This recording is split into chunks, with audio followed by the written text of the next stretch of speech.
Polling రోజున ఓటర్లలో జన చైతన్యం కనిపించింది. ఆ చైతన్యం ఈరోజు టీడీపీ అభ్యర్థి జోలకంటి బ్రహ్మారెడ్డి దాదాపు 32,000 పైచిలకు ఓట్లతో ఇంకా పోస్టల్ బ్యాలెట్ ఓట్లు లెక్కించాల్సి ఉంది.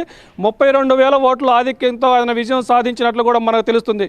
ఇక నర్సాపేటలో కోడెల శివప్రసాదరావు విజయం తర్వాత 20 ఏళ్ల పాటు నర్సాపేట అసెంబ్లీ నియోజకవర్గం నుంచి టీడీపీ జెండా ఎగరలేదు. ఇప్పుడు 20 ఏళ్ల తర్వాత డాక్టర్ చదలవాడ అరవింద్ బాబు 20,000 మెజార్టీకి ఇప్పటికే ఆయన దాటి ఉన్నారు. ఇంకా కౌంటింగ్ కొనసాగుతున్న నేపథ్యంలో ఇంకా మెజార్టీ పెరిగే అవకాశం ఉంది. ఇక మరోవైపు సత్తెనపల్లి నియోజకవర్గంలో మంత్రి అంబటి రాంబాబు పైన మాజీ మంత్రి కన్నా లక్ష్మీనారాయణ 27,000 మెజార్టీ పైచిలకు.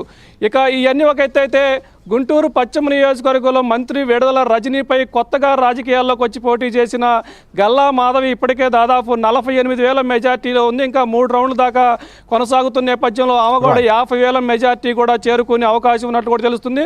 మొత్తంగా 1983లో ఉమ్మడి గుంటూరు జిల్లాలో మొత్తం టీడీపీ సీట్లు కైవసం చేసుకోగా 1983 తర్వాత తొలిసారిగా మరలా 2024లోనే మొత్తం జిల్లా మొత్తం కూడా స్వీప్ చేసినట్లు కూడా ఇక్కడ ఫలితాలు ఉన్నాయి. చూద్దాం మనం ముఖ్యంగా రాయలసీమలో కూడా ఎలాంటి పరిస్థితి ఉందో చూద్దాం. సాంబశివరావు, మనకు చిత్తూరు నుంచి కూడా మనోహర్ సిద్ధంగా ఉన్నారు. మనోహర్, చెప్పండి, ముఖ్యంగా తెలుగుదేశం పార్టీ అధినేత చంద్రబాబు నాయుడు ప్రాతినిధ్యం వహిస్తున్నటువంటి కుప్పంతో పాటు కీలక నియోజకవర్గాలు ఉన్నాయి. సో చిత్తూరు జిల్లాలో ఎలాంటి ఫలితాలు రాబట్టింది, కూటమికి ఇక్కడ లభించినటువంటి ఆధిక్యాలు ఎలా ఉన్నాయి, ఓవరాల్గా చిత్తూరు జిల్లాలో గతానికి ఇప్పటికీ పోల్చినప్పుడు కనిపించిన స్పష్టమైన మార్పు ఏంటి?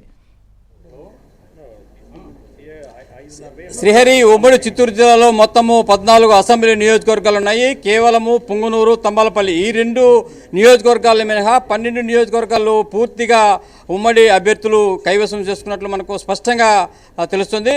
ముఖ్యంగా కుప్పంలో నారా చంద్రబాబు నాయుడు దాదాపు 40,000 మెజారిటీ పైగా ఆధిక్యాన్ని కొనసాగిస్తున్నారు. ఇంకా 4 రౌండ్లు లెక్కించాల్సినటువంటి పరిస్థితి ఉంది. మరోవైపు పలమనేరులో కూడా మాజీ మంత్రి అమర్నాథ్ రెడ్డి భారీ